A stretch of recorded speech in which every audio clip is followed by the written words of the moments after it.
Hi everyone. ఈ రోజుల్లో యువత ఎలా తయారైందంటే మరి ఇంటికాడ సైలెన్స్గా ఉండి తల్లిదండ్రులకు భయపడుతూ ఉన్నట్లుగా ఉండి మరి బయటకు వెళ్ళిన వారు ఉన్నారు. కానీ అందరు కాదంటే అందరూ అని నేను చెప్పట్లేదు, అందులో కొందరు మాత్రమే.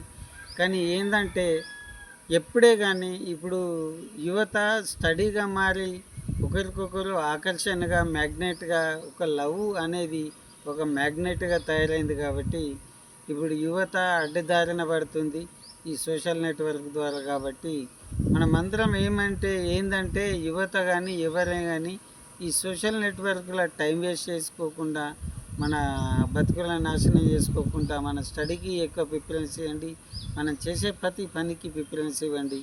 ఒకటి ఎగ్జాంపుల్గా అంటున్నా, మీరు నిజంగా ప్రేమించిన వారైనా అయితే మీ కాబోయే భర్తనే కానీ మీ బాయ్ ఫ్రెండ్నే కానీ మీ మొబైల్ ఇవ్వండి అని ఒకసారి అనండి. నిజమైన మిమ్మల్ని నిజంగా ప్రేమిస్తున్నట్లయితే మీ బాయ్ ఫ్రెండ్ టక్కుమని ఇచ్చేస్తాడు. ఎందుకంటే ఆయన పాస్వర్డ్ చెప్తాడు, ప్రతి ఒక్కటి చెప్తాడు. మీరు నిజంగా గర్ల్ ఫ్రెండ్ అయిన వాటికి మీరు టక్కుమని ఫోన్ ఇస్తారు మీ బాయ్ ఫ్రెండ్కు, చెక్ చేసుకోమని, ఏదే కానీ చూసుకోవాలనేసి. మీరు నిజంగా కాని వారైనటువంటి ఎవరైతే మీ మొబైల్ని ఇవ్వడానికి రిజెక్ట్ చేస్తారో అది నిజమైన ప్రేమ కాదు. ఆ ప్రేమని మీరు ఎప్పటికీ నమ్మద్దు. అది మన నమ్మకాన్ని వమ్మకం చేస్తుంది. కాబట్టి మీరు దయచేసి మీరు ఈ వలలో పడి మీ జీవితాలను నాశనం చేసుకోకండి. మీరు జాగ్రత్తగా మన తల్లిదండ్రులు ఏదైతే నిర్ణయం మన పిల్లల్ని చదివించి ఉన్నత స్థాయికి చేర్చి మంచిగా తీర్చిదిద్దాలని భవిష్యత్తుని ఆశిస్తున్నారో ఆశని వమ్ము చేయకుండా మీరు ప్రతి ఒక్కరూ మీరు అనుకున్నది సాధించిన దాకా మన తల్లిదండ్రుల ఆశలని నిరాశ చేయకుండా ఉండాలని మీకు అంటున్నా. కాబట్టి మీరు ప్రతి ఒక్క విద్యార్థినులు మరి ప్రతి ఒక్కరు గ్రహించండి.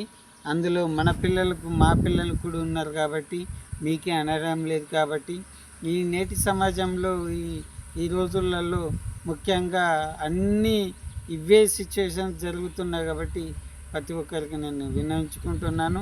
మరి ముఖ్య విషయం ఏంటంటే మరి బాయ్ ఫ్రెండ్ గర్ల్ ఫ్రెండ్ని ముంగట్లా ఎక్కించుకొని మరి బైక్ నడపడం జరుగుతుంది.